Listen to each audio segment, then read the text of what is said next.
अस्सलाम वालेकुम व्यूअर्स। इस वीडियो में हमें स्क्रू गेज को इस्तेमाल करना सीखना है। स्क्रू गेज एक ऐसा इंस्ट्रूमेंट है जो छोटी से छोटी मेजरमेंट्स को कर लेता है, जैसा कि एक मेटल स्ट्रिप की थिकनेस को फाइंड करना हो, पेपर की थिकनेस को फाइंड करना हो, या एक छोटी सी वायर, बारीक सी वायर का डायामीटर निकालना हो। तो ये सारे काम स्क्रू गेज की मदद से आसानी से हो सकते हैं। स्क्रू गेज 1 मिलीमीटर के 100th पार्ट तक, यानी 1 मिलीमीटर के 100वें हिस्से तक सही पैमाइश कर लेता है। तो इस तरह से इसकी प्रेसीजन बाकी लेंथ मेजरिंग इंस्ट्रूमेंट जैसे कि वर्नियर कैलिपर्स हैं या स्केल होते हैं उनकी निस्बत ये मोर प्रिसाइज होता है, इसकी प्रेसीजन हाई होती है। यहाँ इस एक्सपेरिमेंट में हमें ये करना है कि एक स्क्रू गेज की मदद से एक मेटल स्ट्रिप या वायर की थिकनेस फाइंड करना है। तो हम मेटल स्ट्रिप नहीं लेंगे बल्कि हम इस वायर की थिकनेस फाइंड करेंगे और बल्कि इसका एरिया ऑफ क्रॉस सेक्शन भी निकालेंगे। तो शुरू करेंगे हम इस तरह से कि पहले हम उसकी पिच फाइंड करेंगे। पिच के बाद उसका लीस्ट काउंट देखेंगे। लीस्ट काउंट ऑब्वियस से हमें पता है, लेकिन फिर भी हमने उसकी पिच ज़रूर देखना है और ख़ुद से जब भी मेजर करना है तो हमारे पास जो स्क्रू गेज आएगा उसकी पिच को देखना होगा, उसके number of division on circular scale देखना होंगे और इस तरह से लीस्ट काउंट वहाँ पर फाइंड करना होगा। तो यहाँ चूँकि हमारे पास pitch of screw gauge 0.5 millimetre है और number of division on circular scale 50 हैं, तो लीस्ट काउंट आ जाएगा pitch of screw divided by number of circular divisions, और ये 0.5 डिवाइडेड बाय 50 यानी 0.01 मिलीमीटर होगा। और सेंटीमीटर में ज़रूरत नहीं है, लेकिन अगर सेंटीमीटर में कन्वर्जन करना हो तो वो 0.001 सेंटीमीटर होगा। तो यहाँ एक बात याद रखनी है कि कुछ स्क्रू गेजेस ऐसे हैं जिनकी पिच 1 मिलीमीटर होती है और number of circular scale divisions 100 होते हैं, तो उनका लीस्ट काउंट फिर 1 मिलीमीटर डिवाइडेड बाई 100 होगा, तो आएगा वो भी यही 0.01 होगा। लेकिन जो स्क्रू गेज हमें यहाँ पर इस्तेमाल करना है उसकी पिच 0.5 मिलीमीटर है और number of circular scale divisions 50 हैं, तो 0.5 डिवाइडेड बाई 50 यानी 0.01 मिलीमीटर होगा। तो लीस्ट काउंट इसका भी वही है, लेकिन थोड़ा सा फ़र्क होगा मेजरमेंट के तरीक़ाकार में। यहाँ स्क्रू गेज आपके सामने है। इसमें ये जो एंड हैं, ये दोनों पॉइंट्स, ये स्टड और स्पिंडल हैं, इनके बीच वो चीज़ रखना है। जिस तरह मैंने ये वायर रख दी और इनको टाइट कर लूँगा तो इस चीज़ का, इस वायर का डायामीटर फाइंड हो जाएगा। यानी जिस चीज़ की भी मोटाई नापना हो, जिसका डायामीटर मापना हो, उसको इन दोनों स्टड और स्पिंडल के दरमियान टाइट कर लेते हैं। इस साइड पर अगर देखें तो जो मेन पार्ट्स हैं वो मेन स्केल है। ये मैंने थोड़ा सा खोला हुआ है, इसे ओपन किया हुआ है सर्कुलर स्केल को, इसलिए ये मेन स्केल का मेन पार्ट आपको दिखाई दे रहा है। इसमें ये जो हॉरिजॉन्टल लाइन आपको दिखाई दे रही है इसे इंडेक्स लाइन कहते हैं, और इस इंडेक्स लाइन के ऊपर मिलीमीटर के निशान लगे हुए हैं और उससे नीचे की तरफ 0.5 मिलीमीटर के निशान लगे हुए हैं। यानी यहाँ 0 है, 1 है और 0 और 1 के बीच 0.5 पर ये निशान लगा हुआ है, इसलिए 1 और 2 है आगे और 1 और 2 के दरमियान अगला निशान लगा हुआ है। तो इस तरह से ये मिलीमीटर के और 0.5 मिलीमीटर के निशान इसके ऊपर मौजूद हैं। ये सर्कुलर स्केल है, ये उस मेन स्केल के ऊपर रोटेट कर सकता है। अभी मैं आपको रोटेट करके दिखाता हूँ।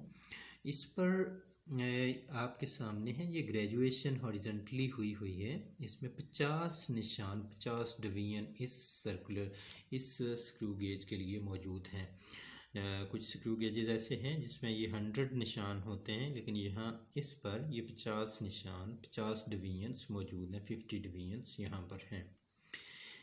ये सारा सर्कुलर स्केल का पार्ट है और ये फाइनली, ये इसको फाइन स्क्रू कह लें कि जब आप चीज़ को यहाँ पर टाइट कर लेते हैं तो इसको आप फिर फाइनली जो मैक्सिमम टाइट होता है वो इससे आप करते हैं फाइनली। यहाँ पर मैं आपको ये चीज़ नोट करवा दूँ कि इस स्क्रू गेज की में ज़ीरो एरर नहीं है। आपको नज़र आ रहा है कि ये सर्कुलर स्केल का ज़ीरो है और वो नीचे जो इंडेक्स लाइन है ये बिल्कुल उसके साथ मैच कर रहा है, उसके ऊपर आ रहा है। इसलिए अगर ऐसा होगा तो ज़ीरो एरर नहीं होगी। अगर ये ज़ीरो इस तरफ ऊपर की तरफ चला जाता है या नीचे की तरफ रह जाता है तो फिर ज़ीरो एरर होती है, लेकिन यहाँ हम देख रहे हैं कि ज़ीरो एरर नहीं है। तो ज़ीरो एरर की जगह पर हम फिर ज़ीरो पुट करेंगे और आप देख सकते हैं स्टड और स्पिंडल आपस में मिले हुए हैं और अभी इनके बीच हमने कुछ नहीं रखा। तो पिच ऑफ स्क्रू क्या होती है, हमने सर्कुलर स्केल को एक पूरा चक्कर देना है। तो इस पूरे चक्कर के दौरान वो इस मेन स्केल पर हॉरिजॉन्टली कितना डिस्टेंस राइट या लेफ़्ट कवर करेगा। यहाँ हमने ओपन करना है तो उसने डेफिनेटली राइट साइड पे मूव करना है। तो हम देखते हैं कि कितना वो मूव करता है। ये ज़ीरो इस वक्त इंडेक्स लाइन के सामने है, तो मैं इसे मूव करवा रहा हूँ, एक पूरा चक्कर दूंगा। तो ये एक पूरा चक्कर मैंने दे दिया। तो इस एक चक्कर के दौरान मेन स्केल पर इसने 1/2 मिलीमीटर मूव किया है, यानी इसकी पिच 1/2 मिलीमीटर है कि सर्कुलर स्केल की एक कंप्लीट रोटेशन के दौरान इसने मेन स्केल पर 1/2 मिलीमीटर मूव किया है।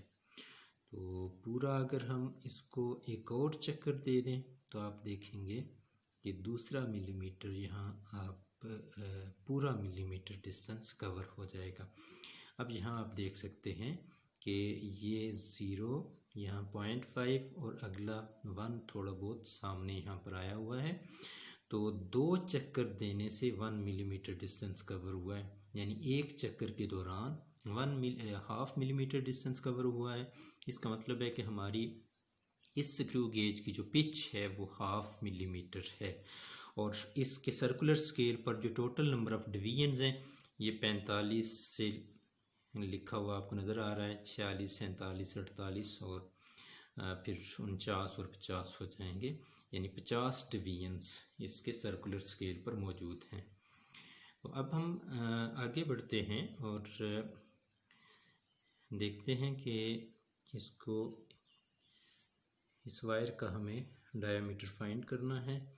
इसको मैंने यहाँ स्टड और स्पिंडल के बीच रखा और ये टाइट किया। और टाइट बहुत ज़्यादा नहीं, इसे आपने टाइट करना कि उसके स्क्रूज ख़राब हो जाते हैं। तो आपने यहाँ पर इस फाइन स्क्रू से, आपको आवाज़ आई है कि फाइन स्क्रू से आपने उसको मूव करवाया, टाइट किया है। जब वो आवाज़ आ गई तो इसका मतलब है ये अब फाइनल हालत में है। वायर को यहाँ क्लैंप करने के बाद हमें जो पहला काम करना है वो है मेन स्केल रीडिंग नोट करना है। और मेन स्केल रीडिंग, चूँकि सर्कुलर स्केल थोड़ा राइट साइड पे मूव हुआ है इसकी विड्थ के बराबर, इसके डायामीटर के बराबर, तो यहाँ अगर हम देखें तो ये मूव हुआ है 1.5 मिलीमीटर। तो 1 भी है और ये नीचे 5.5 भी हमें दिखाई दे रहा है। यहाँ इस केस में शायद आपको ज़्यादा वाज़ेह दिखाई दे कि ये उस 1 के बाद वो 0.5 भी दिखाई दे रहा है और 0.5 से थोड़ा सा आगे है हमारा सर्कुलर स्केल। तो कितना आगे है 1.5 से, ये देखने के लिए हमें मैचिंग डिवीजन देखना है, जो यहाँ बड़े वाज़े अंदाज में आपको दिखाई दे रहा है। ये 25 है, 6 है, 7 है, ये 8। 28th वाला डिवीजन आपका इंडेक्स लाइन के बिल्कुल सामने आ रहा है, इसको कोइंसाइड कर रहा है। इसका मतलब है कि 28 यहाँ पर मैचिंग डिवीजन होगा हमारा। कोइंसाइडिंग डिवीजन 28 आ गया और मेन स्केल रीडिंग 1.5 है, इसे हमने पुट करना है अपने फार्मूला में। इसी तरह से इस वायर को थोड़ा किसी और जगह से हम क्लैंप करेंगे और उसके लिए मेन स्केल रीडिंग और ये फाइंड करेंगे हम मैचिंग डिवीजन। इसी तरह से फिर तीसरी कोई जगह ले लेंगे। तो कोई भी चीज़ है, वायर है अगर आपके पास, तो इसको 2 या 3 जगहों से आपने 2-3 रीडिंग्स ले लेना है डिफरेंट जगहों से आपने डायामीटर नोट कर लेना है, ताकि अगर थोड़ा बहुत फ़र्क हो तो वो भी इसमें आ जाएगा। तो इस तरह से हम इसे फिर इससे रीडिंग ले लेते हैं। दूसरी रीडिंग अगर इसी जगह रख के की जाए तो यहाँ तो बिल्कुल 28th डिवीजन सर्कुलर स्केल का मैच कर रहा है कोई इंडेक्स लाइन के साथ। तो कभी कभी होता है कि किसी मेजरमेंट के दौरान यहाँ जिस तरह 28 बिल्कुल सामने है, 28 थोड़ा सा ऊपर हो, 20 जिस तरह से मैं इसको थोड़ा सा कर देता हूँ कि ये अब जो हालत आपको दिखाई दे रही है, आपको डिवीजन 28 और 29 के बीच इंडेक्स लाइन आ रही है। आप अगर यहाँ देखें कि ये इंडेक्स लाइन है, ये 28 डिवीजन 29 डिवीजन के बीच आ रही है, तो आप इस तरह से एक रीडिंग में फिर 28 लिख सकते हैं, दूसरे में 29 लिख लीजिएगा। तो इस तरह से फिर एवरेज आ जाएगी इन दोनों की और रीडिंग आपकी करेक्ट हो जाएगी। अब मैंने इस वायर का एक और जगह से, पहले यहाँ से ये क्लैंप थी, अब मैंने थोड़ा सा डिस्प्लेस किया इसे, एक और जगह से स्टड और स्पिंडल के दरमियान इसे रखा है।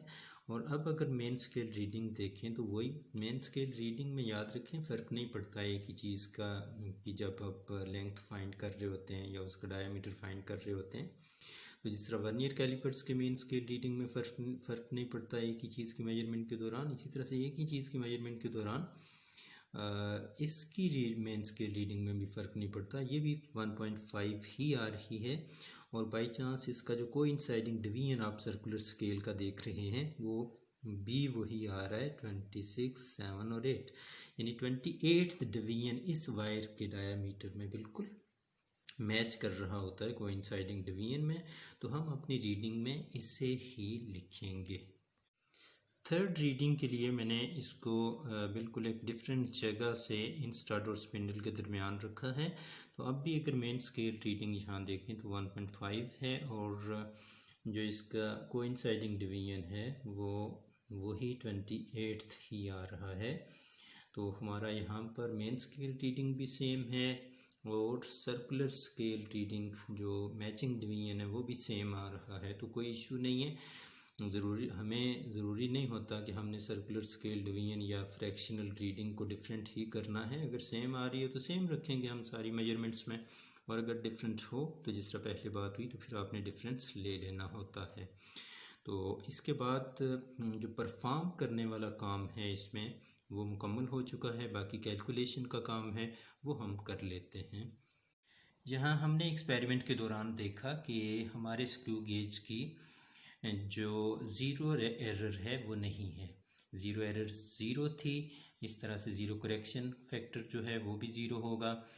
तो इसको बेशक यहाँ भी आप मिलीमीटर लिख लें, लेकिन इसमें प्लस माइनस करने की कुछ ज़रूरत पेश नहीं आएगी। तो एक्सपेरिमेंट के दौरान हमारी जो वायर की मेन स्केल रीडिंग आती रही उसकी लेंथ की वो 1.5 मिलीमीटर थी, और मैचिंग डिवीजन 28 आ रहा था। इसको हमने यहाँ पर फ्रैक्शनल रीडिंग जब निकालनी है तो इस सर्कुलर स्केल रीडिंग को हमने लीस्ट काउंट के साथ मल्टीप्लाई करना है, तो ये आ जाएगा 0.28। तो 0.28 यहाँ पर आ गया तीनों रीडिंग्स में। इसको फिर ऑब्जर्व्ड रीडिंग में हमें ये फ्रैक्शनल रीडिंग को इस मेन स्केल रीडिंग में ऐड करना होता है, तो 1.5 प्लस 0.28 हो जाएगा 1.78। तो चूँकि ज़ीरो एरर नहीं है इसलिए करेक्टेड रीडिंग्स भी हमारी यही आएंगी। तो इस तरह से हमारे पास जो डायामीटर वायर का आ गया वो 1.78 मिलीमीटर आया है। तो इसमें मीन निकाल लेना है इसका, तो मीन डायमीटर फाइंड करेंगे, तीनों रीडिंग्स को ऐड करेंगे, 3 से डिवाइड करेंगे, 1.78 मिलीमीटर आ जाएगा। तो यहाँ इसका डायमीटर आ गया। आप एक्सपेरिमेंट को यहाँ भी रोक सकते हैं, लेकिन अगर एरिया तक बढ़ाएं इसे तो area of wire of cross section, area of cross section of the wire हमें जो फाइंड करना है वो पाई आर स्क्वायर के फार्मूला से आएगा। तो यहाँ चूँकि डायमीटर फाइंड किया है तो डी रेडियस डायमीटर का हाफ होता है, तो आर की जगह जब d/2 पुट करेंगे और उसका स्केयर लेंगे तो ये हो जाएगा पाई d²/4। वैल्यूज़ दोनों की लिख लें तो ये आपके पास area of cross section of wire आ जाएगा 2.49 मिलीमीटर स्क्वायर। इस तरह से आपने स्क्रू गेज की मदद से area of cross section of wire find कर लिया।